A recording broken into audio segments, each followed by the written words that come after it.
Attention, l'épisode qui va suivre contient des points de vue subjectifs. Merci de votre compréhension.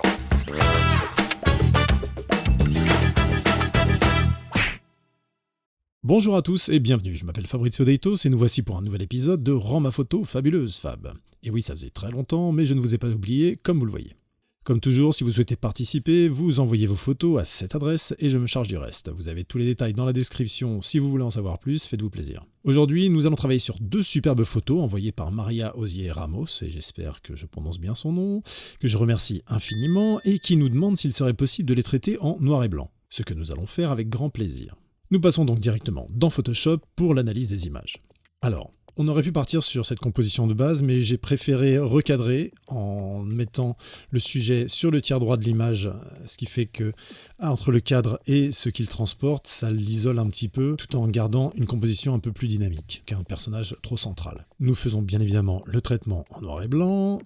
Ensuite, très classique, on va faire une récup des tons clairs, un débouchage des ombres, augmenter le contraste et bien booster la clarté, ce qui fonctionne très bien, vous allez voir, avec le noir et blanc, pour faire un noir et blanc contrasté et qui a du caractère, on va dire. Ensuite, nous utiliserons le filtre radial pour bien isoler notre sujet, baisser l'exposition ainsi que le contraste tout autour de lui, et également augmenter le flou d'arrière-plan avec le réglage de netteté, comme on verra. Ensuite, avec le pinceau de retouche, on va venir rééclaircir notre sujet, le contraster et booster un petit peu la clarté pour lui donner un peu plus de peps. Et enfin, on finira par un vignettage des familles pour toujours bien rediriger le regard vers le centre de l'image.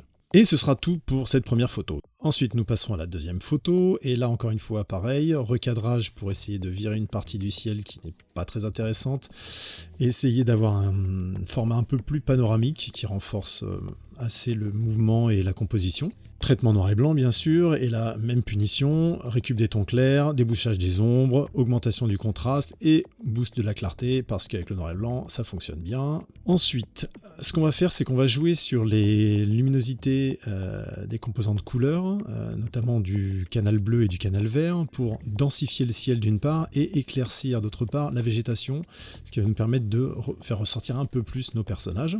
Ensuite, on utilisera le filtre dégradé, on en fera deux, on va en faire un premier pour le ciel, pour baisser l'exposition du ciel et le renforcer encore un peu plus, et dans le deuxième, pour le bas, pour renforcer la présence des branchages.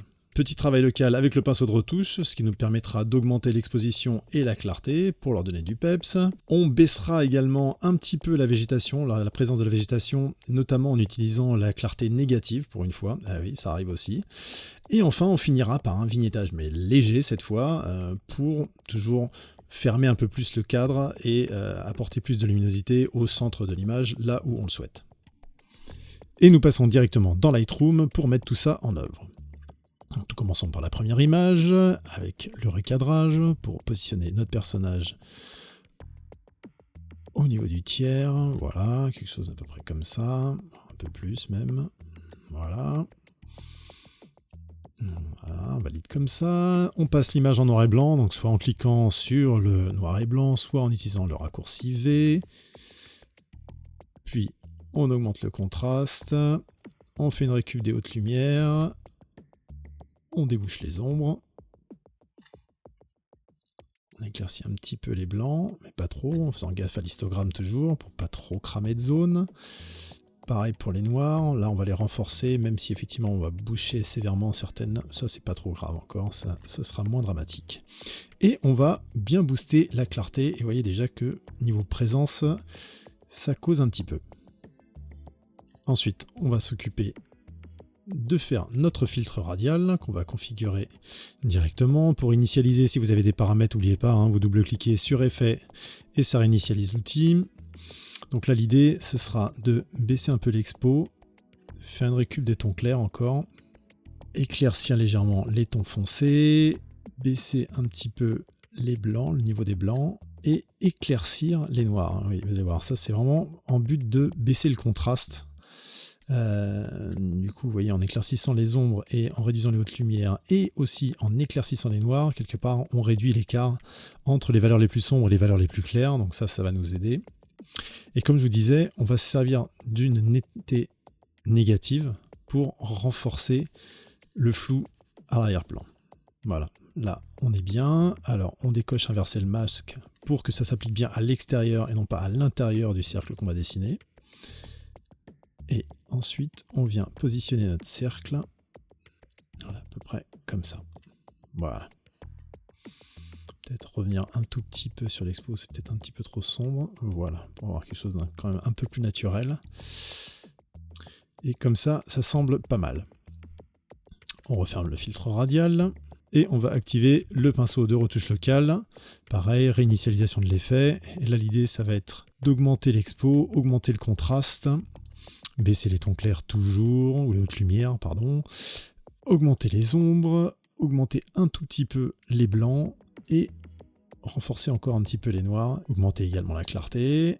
Et on va venir peindre sur notre sujet.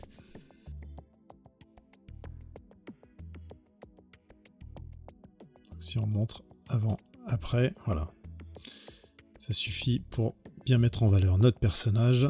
On ferme le panneau du pinceau de retouche et on va aller du côté des effets pour créer un petit vignettage. Voilà. Ce qui devrait être pas mal comme ça. Donc si on fait avant, après, voilà. Là, on a un noir et blanc qui fonctionne assez bien. Nous passons sur la deuxième image avec un petit recadrage direct. Et là, je vais juste ouvrir le cadenas pour pouvoir être libre de mes ratios et ne pas être contraint au ratio original de l'image. Voilà, donc on va faire quelque chose à peu près comme ça, c'est pas mal pour garder un petit peu de nuages là qui sont sympas et pour virer donc toute cette partie de ciel qui nous sert pas. On va faire un truc comme ça, c'est pas trop mal. Voilà, ensuite, classique, petit récup des tons clairs, on débouche les ombres, on augmente un petit peu les blancs mais pas trop, attention toujours à l'histogramme, et on baisse les noirs, et là on peut y aller, histoire de renforcer et de contraster notre image. On la passe en noir et blanc bien sûr, clac, voilà, et on augmente comme on dit la clarté, et vous voyez que systématiquement dès que vous augmentez la clarté, ça donne beaucoup plus de pêche à l'image. Du côté du noir et blanc, comme je vous avais dit, il va falloir venir jouer sur la luminosité des canaux du bleu pour le ciel et des verts pour la végétation. Alors ça, vous pouvez soit le faire directement ici en vous servant du curseur, soit en utilisant l'outil qui permet de faire une sélection directe sur la photo. Donc vous l'activez comme ça, vous voyez qu'après il est sur le curseur. Si vous cliquez et que vous baissez, c'est-à-dire que vous gardez appuyé et vous dirigez vers le bas votre souris, vous baissez la valeur et donc comme ça on renforce le ciel, c'est magique. Et on va faire la même chose au niveau des verts pour éclaircir la végétation, pas trop non plus, on va se détendre. Voilà, on va faire quelque chose d'à peu près comme ça, ça devrait être pas mal. Ensuite, on va venir prendre l'outil filtre gradué et faire un premier filtre gradué du bas vers le haut, qu'on va réinitialiser d'ailleurs, donc il est positionné. Là on va juste baisser l'expo, augmenter quand même les tons clairs et les blancs pour pas trop sacrifier les hautes lumières et vraiment renforcer voilà, le ciel surtout. Voilà, comme ça c'est pas mal. On clique sur nouveau pour en faire un deuxième qui est à partir du bas mais vers le haut cette fois. Tac, on monte un peu, voilà comme ça. Et là par contre on va le reset. Ce qu'on va faire c'est qu'on va surtout augmenter les tons clairs, les hautes lumières, baisser les ombres, augmenter les blancs et augmenter la clarté pour donner plus de présence au bas. Donc on voit que si on fait avant nos filtres gradués, après, voilà, on a l'effet escompté. Ensuite, on va directement passer au pinceau de retouche. Et là, ce qu'on va faire, c'est qu'on va augmenter l'exposition, augmenter les hautes lumières, augmenter également les ombres pour déboucher un petit peu nos personnages, mais renforcer les noirs pour qu'ils gardent suffisamment de contraste, ce qu'on va renforcer également avec la clarté. On va venir peindre sur nos personnages, et là vous voyez que ça commence à bien ressortir, clac, et ici aussi. Je vais juste passer en mode effacé pour pas en avoir trop autour, sinon on va créer un halo qui va être un petit peu trop visible. Voilà, comme ça on garde vraiment le focus sur les personnages. Ensuite on va créer un nouveau réglage de pinceau, et cette fois en baissant un tout petit peu l'expo et le contraste, et comme je vous disais, on va utiliser de la clarté négative pour venir atténuer les détails de l'arrière-plan autour de nos personnages pour qu'ils ressortent un peu plus. Voilà. Comme ça, c'est pas trop mal. Je me permettrai juste de rajouter même un autre petit réglage. Juste ici, vous voyez cette zone qui est un peu claire, qui paraît un petit peu artificielle et qui pourtant vient de l'image. C'est-à-dire que c'était une zone un peu plus claire dans l'image originale. Et là, ça mériterait de baisser un tout petit peu l'expo et de venir juste retravailler cette zone-là pour essayer de l'équilibrer un peu par rapport à ce qui est à côté. Voilà, pour essayer de la rattraper un peu plus par rapport à ici. Et bien sûr, faire gaffe à ne pas impacter notre personnage, sinon ce serait ballot. Essayer de régler, voilà, histoire d'équilibrer un petit peu, parce que sinon... Ah ouais, quoique c'est peut-être un chouï trop, on va remonter un petit peu, voilà. Voilà, c'est pas mal du tout. Ensuite, on va terminer par notre petit vignettage léger, mais alors léger, hein, celui-ci on a dit juste, c'est vraiment tout léger pour recentrer un tout petit peu. Voilà, juste ça, très léger comme ça suffit. Si on fait un petit comparatif, avant, après, voilà, on a quand même un noir et blanc intéressant qui rend hommage à ces superbes photos de Maria qu'on remercie encore infiniment. Voilà, c'est tout pour aujourd'hui. J'espère que cet épisode vous aura plu.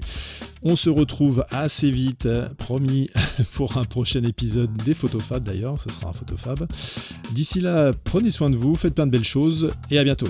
Ciao. Faut cliquer sur le truc. Oh top, Ouais, il faut vas-y, cliquer. vas-y, Ah ouais, bien. clique, c'est cool, c'est génial.